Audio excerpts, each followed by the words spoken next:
يا أيها الذين آمنوا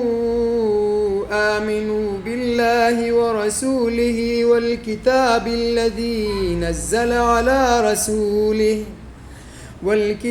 الذي نزل على رسوله والكتاب الذي أنزل من قبل ومن يكفر بالله وملائكته